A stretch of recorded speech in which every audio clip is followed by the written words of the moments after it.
and are cooing away in the pear tree as I write. I'm so touched and grateful, with undying love. As always, Emily. 27th December. My darling Edward, you do think of the most original presents. Whoever thought of sending anyone 3 French hens? Do they really come all the way from France? It's a pity we have no chicken coops, but I expect we'll find some. Thank you anyway. They're lovely. Your loving Emily. 28th December.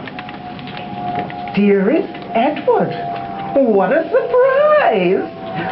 4 calling birds arrived this morning. They're very sweet, even if they do call rather loudly. They make telephoning impossible, but I expect they'll calm down when they get used to their new home. Anyway, I'm very grateful. Of course I am. Love from Emily. 29th December. Oops. Dearest Edward, the postman has just delivered 5 most beautiful gold rings, 1 for each finger, all fitting perfectly. A really lovely present, lovelier than the birds, which do take a lot of looking after. The 4 that arrived yesterday are still making a terrible row. I'm afraid none of us got much sleep last night.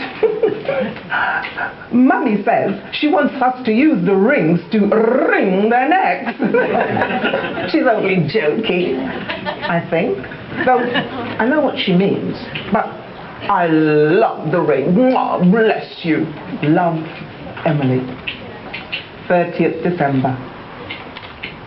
Dear Edward, whatever I expected to find when I opened the front door this morning, it certainly wasn't 6 socking great geese laying eggs all over the doorstep. Frankly, I'd rather hoped that you'd stop sending me birds. We have no room for them, and they've already ruined the croquet lawn. I know you meant well, but let's call it a halt. Shall we? Love, Emily. 31st December. Edward, I thought I said no more birds. But this morning I woke up to find no less than 7 swans all trying to get into our tiny goldfish pond. I'd rather not think what happened to the goldfish. The whole house seems to be full of birds, to say nothing of what they leave behind them. Please, please, stop. Your Emily. 1st January. Frankly, I think I prefer the birds. What am I to do with 8 milkmaids and their cows? Is this some sort of joke?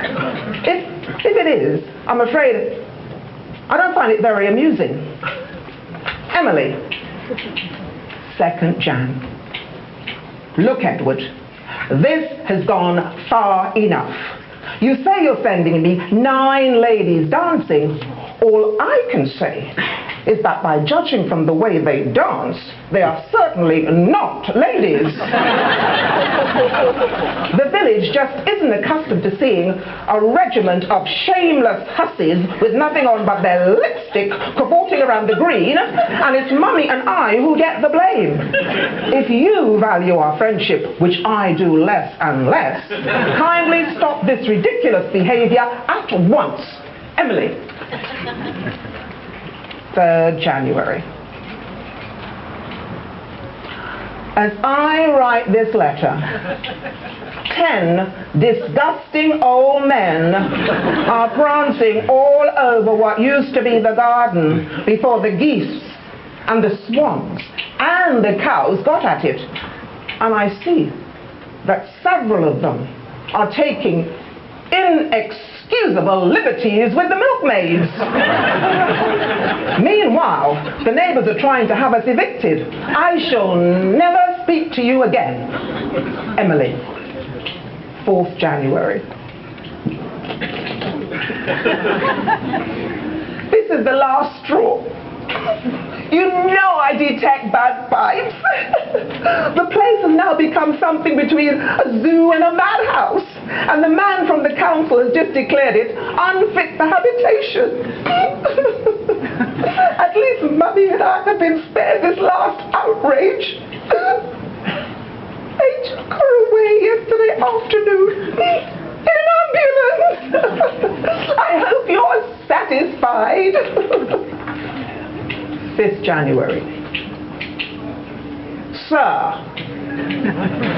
our client, Miss Emily Wilbraham, has instructed me to inform you that with the arrival on her premises at 7:30 this morning of the entire percussion section of the Liverpool Philharmonic Orchestra and several of their friends, she has no course left open to her but to seek an injunction to prevent you importuning her further.